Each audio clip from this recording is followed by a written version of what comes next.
Bonjour à tous, c'est Gabriel de KQK Media qui vous parle, et aujourd'hui, on va parler du fondateur d'une entreprise qui détient à elle toute seule 20% du marché de l'informatique tout public, Bill Gates, aka le cofondateur de Microsoft. Bill Gates, un génie de l'informatique qui a révolutionné le monde. Bill Gates, né le 28 octobre 1955 à Seattle, est un programmeur informatique et entrepreneur américain. Il est le cofondateur de Microsoft avec Paul Allen, la plus grande entreprise de logiciels informatiques personnels au monde. Gates a commencé à programmer à l'âge de 13 ans.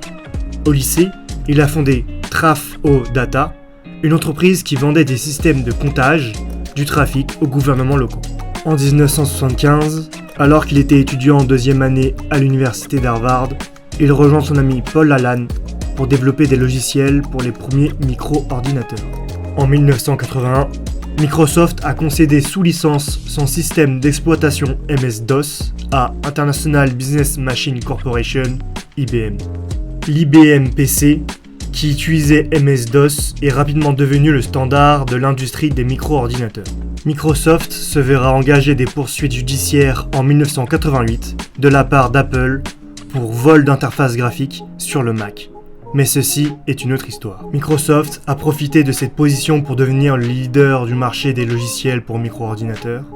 L'entreprise a développé Windows, un système d'exploitation graphique qui est devenu le système d'exploitation le plus populaire au monde. Gates a été un dirigeant controversé.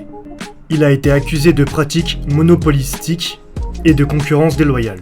Cependant, il est également reconnu comme un visionnaire qui a révolutionné l'industrie informatique. Ce qui veut dire que Microsoft pouvait influer sur son secteur comme elle le voulait. Bill est devenu l'un des hommes les plus riches du monde grâce au succès de son entreprise. Il a amassé une fortune colossale en tant que plus grand actionnaire individuel de Microsoft. Il est devenu milliardaire en 1986 et, en une décennie, sa valeur nette avait atteint des dizaines de milliards de dollars. Initialement, Gates a préféré rester à l'écart du public, se concentrant sur les logiciels et les technologies de l'information. Cependant, à mesure que Microsoft est devenu de plus en plus puissant et controversé, Gates a été contraint de devenir une personnalité plus publique.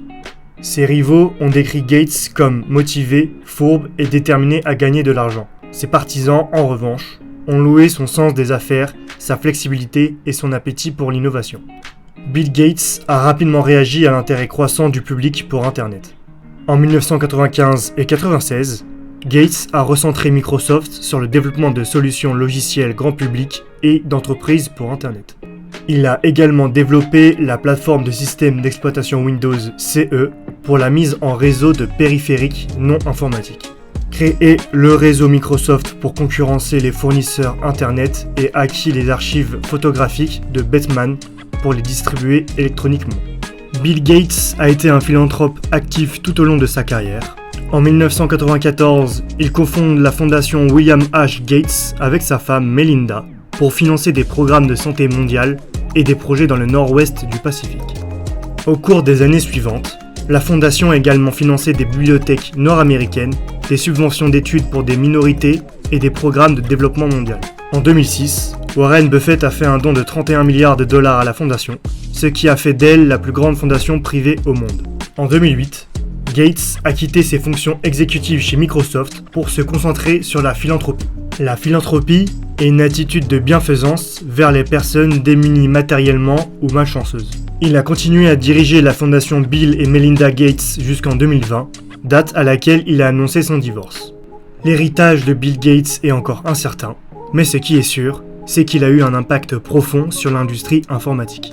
Gates est souvent comparé à John D. Rockefeller, un homme qui a révolutionné l'industrie pétrolière. Gates a fait de même pour l'informatique en rendant les ordinateurs personnels accessibles au grand public. Gates était également conscient des dangers de la prospérité sur le succès. Dans son livre The Road Ahead, il a écrit « Le succès est un mauvais professeur. Cela séduit les gens intelligents en leur faisant croire qu'ils ne peuvent pas perdre. » Ce passage est important car il montre que Gates est un homme lucide qui est conscient des défis auxquels il est confronté. Ceci conclut ce podcast en inspi sur la vie de Bill Gates. C'était Gabriel pour KQK Media. N'hésitez pas à nous suivre sur nos réseaux sociaux ou sur notre site internet coutquecoute.com Et je vous dis à une prochaine pour un prochain podcast.